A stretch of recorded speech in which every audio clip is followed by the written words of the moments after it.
നമ്മുടെ യാത്രകളെ കുറിച്ച് പറയുകയാണെങ്കിൽ ഒരു 14 വർഷം മുമ്പ് 2011 നമ്മൾ ഹൈദരാബാദിലേക്ക് പോയ ഒരു ഫിക്സഡ് ഡിപ്പാർച്ചർ അല്ലെങ്കിൽ ഗ്രൂപ്പ് ഡിപ്പാർച്ചറിനെ കുറിച്ചാണ് പറയുന്നത്. പോയി കഴിഞ്ഞതിന് ശേഷമാണ് ഇങ്ങനെ ചെയ്താൽ പോരാ, ഒരു യാത്രക്കാരനെ സമയത്തോളം, ടൂർ പോകുന്ന ഒരാളെ സമയത്തോളം ഏതൊക്കെ രീതിയിൽ ഇത് മാറ്റേണ്ടതുണ്ട് എന്നുള്ളത് കറക്റ്റായിട്ട് നമുക്കൊരു പിക്ചർ കിട്ടുക. കോവിഡിന്റെ സമയത്താണ് ഏറ്റവും കൂടുതൽ ബിസിനസ് ഫ്ലറിഷ് ചെയ്ത ഒരു സമയം എന്ന് പറഞ്ഞാൽ.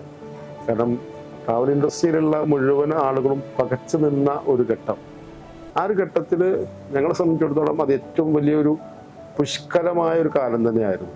അത് ഈ പല ഡെസ്റ്റിനേഷനുകളിലേക്കും ഞങ്ങൾക്ക് പാക്കേജുകൾ ചെയ്യാൻ പറ്റി. മാത്രമല്ല ആ സമയത്ത് ഫ്ലൈറ്റുകൾക്കൊക്കെ ഒരുപാട് പരിമിതികൾ ഉണ്ടായിരുന്നു. 18ഓളം രാജ്യങ്ങളിലേക്ക് ഞങ്ങൾ ഫ്ലൈറ്റുകൾ ചാർട്ടർ ചെയ്തുകൊണ്ട് പിന്നെ ഞങ്ങളുടെ ടിക്കറ്റിംഗ് രംഗത്തുള്ള ഒരു കുതിച്ചുചാട്ടം ഞങ്ങൾക്ക് ചെയ്യാൻ പറ്റി. എല്ലാ വിഭാഗം ആളുകളെയും ശരിക്ക് അവരുടെ മനസ്സറിഞ്ഞുകൊണ്ട് തന്നെ സർവീസ് ഞങ്ങൾക്ക് കഴിയുന്നു എന്നുള്ളതാണ്.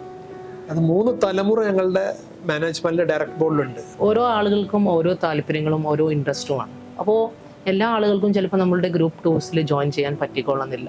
അപ്പോൾ നമുക്ക് അവരുടെ ഇൻട്രസ്റ്റിനനുസരിച്ചിട്ട് അവർ ഏത് ലൊക്കേഷനാണ് നോക്കുന്നത്, എത്ര ഡേയ്സ് ആണ് അവർക്ക് അവൈലബിൾ, ഈവൻ 1 ഡേ ആണെങ്കിൽ വരെ നമുക്ക് അതിനനുസരിച്ച് കസ്റ്റമൈസ് ചെയ്തിട്ട് നമുക്കൊരു പാക്കേജ് ഡിസൈൻ ചെയ്തിട്ട് തന്നെ കൊണ്ടുവരാൻ പറ്റും.